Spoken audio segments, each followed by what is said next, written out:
Most people think their hair follicles are gone forever. You've probably seen the ads. Expensive serums. Tiny bottles. Big promises. Hair regrowth in 7 days. Reverse baldness instantly. Yet after spending money again and again, most people still end up staring in the mirror wondering why their hair keeps getting thinner. The worst part is what many people are told next, that their follicles are dead forever. But for many people that is not true. Unless there is severe scarring or permanent damage to the scalp, many hair follicles may still be there. They are simply weaker, smaller, and stuck in a resting phase. In other words, they are not dead. They are dormant. And what most expensive products never tell you is that a healthier scalp, better circulation, less buildup, and the right routine may sometimes help support those weakened follicles again. Your hair follicles may be sleeping, not gone. How healthy hair normally grows. Every hair follicle goes through a natural cycle.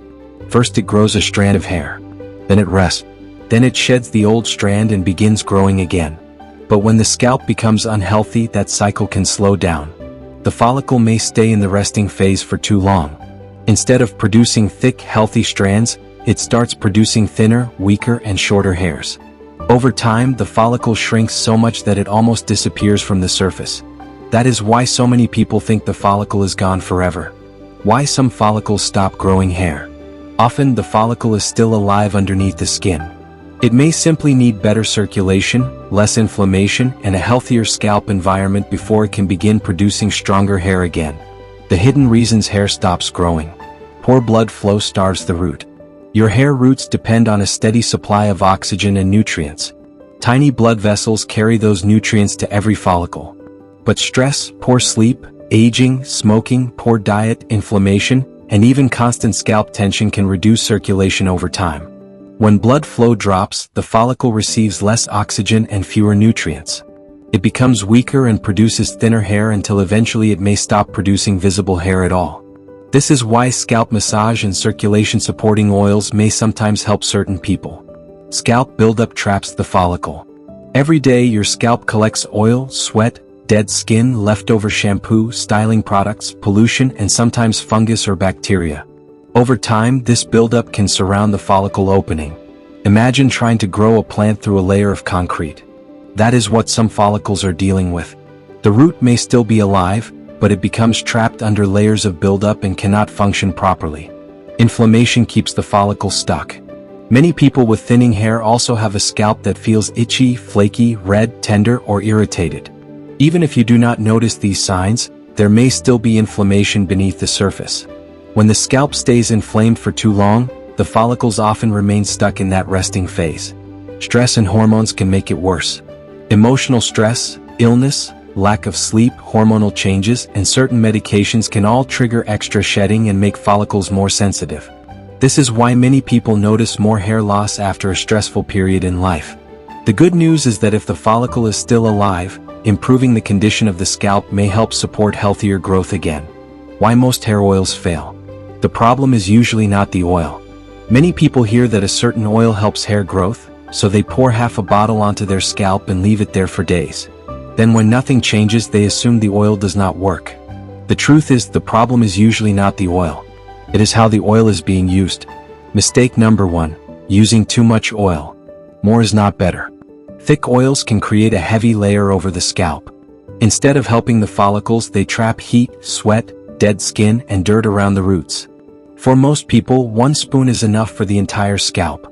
Mistake number 2. Using the wrong oil. Some oils are very thick and heavy.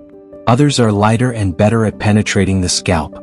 If your scalp is already oily, itchy, clogged, or flaky, using a heavy oil may make the problem worse instead of better. Mistake number 3. Leaving oils on too long. Many people think leaving oil on for 1 or 2 days gives better results. But after many hours, especially with thick oils, the scalp can become too greasy and blocked. Mistake number 4. Heating oils incorrectly. Some oils lose their helpful compounds when they are heated too much. Black seed oil and essential oils are especially sensitive. If you boil them directly, you may destroy the very compounds that make them useful. Mistake number 5. Skipping the massage. The oil itself is only part of the benefit. The massage matters too. Massage helps increase circulation, loosen buildup, and help the oil reach the follicle more effectively. Always use your fingertips, not your nails, and massage gently for at least 3 to 5 minutes. 6. The heavy oil mix that may make hair thinning worse. Why too much castor oil and coconut oil can backfire. Many people mix thick castor oil with a large amount of coconut oil and cover their scalp with it. Then they leave it on overnight or even for 2 days. They believe that if a little oil is good, more must be better. But for many thinning scalps, this heavy combination can do the opposite. How thick oils can trap buildup. When the scalp is already clogged, adding a thick layer of oil on top can trap everything underneath. Dirt, sweat, dead skin, fungus, bacteria, old product residue.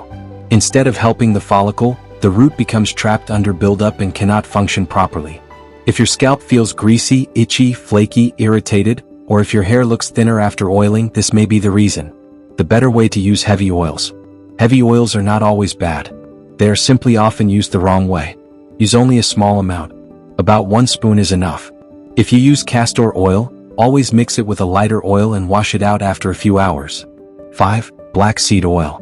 Why black seed oil has become so popular. Black seed oil has been used for centuries and is sometimes called the blessed seed. It contains natural compounds that may help calm inflammation and soothe an irritated scalp.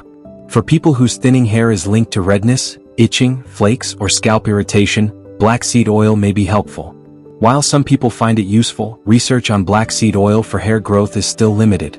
The mistake most people make. Most people heat black seed oil directly in a pan until it becomes very hot. That is a mistake. Too much heat can damage the active compounds inside the oil and make it less effective. The correct way to use black seed oil. Instead, warm a lighter oil very gently, such as olive oil or almond oil. Then remove it from the heat and add 1 teaspoon of black seed oil. Massage it into the scalp gently for 5 minutes. For castor oil. Why castor oil became so famous. Castor oil is thick, rich, and deeply moisturizing. Many people use it on thinning temples, weak edges, and small bald patches.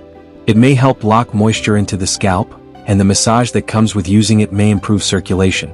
However, castor oil is popular mostly because of personal experiences and tradition. There is still very little strong human research proving that castor oil directly regrows hair. Why pure castor oil is too thick. Pure castor oil is often too thick to use by itself. When used alone, it can sit on the scalp like glue and create more buildup. That is why you should never use pure castor oil by itself. The best way to use castor oil. Mix 1 spoon of castor oil with 2 spoons of a lighter oil. Good options include olive oil, rosemary infused oil, a small amount of black seed oil blend. Apply it only to the thinning areas and wash it out after a few hours. 3. Rosemary oil. Why rosemary oil has become one of the most popular natural remedies. Unlike thick oils that sit on the surface, rosemary oil is lighter. It may penetrate more deeply into the scalp and help improve circulation around the follicle. That matters because a sleeping follicle needs oxygen and nutrients to begin growing again. Among natural remedies, rosemary oil currently has some of the strongest research behind it. The research behind rosemary oil. Rosemary oil became especially popular after a study found that it improved a common type of hair loss over 6 months, with results similar to 2% minoxidil. Some people using rosemary also reported less scalp irritation. How to use rosemary oil correctly. Never use rosemary essential oil directly on the scalp. Instead, add 3 to 5 drops of rosemary essential oil. Mix it into 1 spoon of a carrier oil. Use olive oil, coconut oil, or almond oil. Massage it into the scalp for 3 to 5 minutes. Use it 3 times each week. 2. Fresh curry leaf oil. Why curry leaves may help weak hair. Curry leaves contain antioxidants and plant compounds that may support the scalp and strengthen weak roots. For many people, curry leaf oil may be especially helpful when thinning hair is linked to stress, aging, or poor circulation. Why it must be made fresh. Most people make a large bottle and keep it for weeks. But fresh curry leaves are strongest when they are freshly heated. Old curry leaf oil may lose much of its strength. How to make fresh curry leaf oil. A handful of fresh curry leaves. 2 spoons of coconut oil or olive oil. Heat gently for only 2 to 3 minutes. Then strain the oil and apply it while slightly warm. Massage into the scalp for 5 minutes. 1. Onion juice. The 1 spoon remedy that surprised researchers. This is not technically an oil. It is onion juice. Onion juice became famous after a small study on patchy hair loss called alopecia areata found that many people experienced regrowth within several weeks. Researchers believe onion juice may help because onions contain sulfur compounds that support circulation and may create a healthier environment around the follicle. How to use onion juice. Grate or blend 1 onion. Then strain out the juice. Use only 1 spoon. Apply it directly to the thinning areas and leave it on for 20 to 30 minutes before washing it out completely. Do this once or twice each week. Important warning. Onion juice is strong and may irritate sensitive skin. Never use it on a badly irritated or damaged scalp. Always do a patch test first. Why evening application may work better. Nighttime may be the best time to feed the follicle. Most people use these remedies in the morning, but the best time may actually be in the evening. At night, the scalp is calmer and the oil has more time to absorb. For best results, apply the oil 1 to 2 hours before bed. Massage gently. Wash it out the next morning if needed. The 30-day hair repair plan. Week 1. Focus on circulation. Use the rosemary blend 3 times during the week and massage your scalp every day. Week 2. Add deeper repair. Add 1 castor oil blend treatment and 1 onion juice treatment. Week 3. Do not panic if you see more shedding. Continue rosemary oil and add the fresh curry leaf blend. Sometimes weaker hairs fall out before stronger hairs begin growing. Week 4. Watch for early signs. By the 4th week, many people begin noticing less shedding. Tiny baby hairs near the temples. Stronger texture. A fuller looking scalp. Remember, hair follicles need consistency, not desperation. Before you give up on your hair. Before you give up on your hair, remember this: your follicles may not be gone forever. In many cases, they may simply be waiting for the right conditions to wake up again. A healthier scalp, better circulation, less buildup, and time. So tell me in the comments, which one would you try first? Rosemary, black seed, curry leaf, castor oil, or onion juice? And if you found this helpful, subscribe and come back in 30 days to tell me what changed.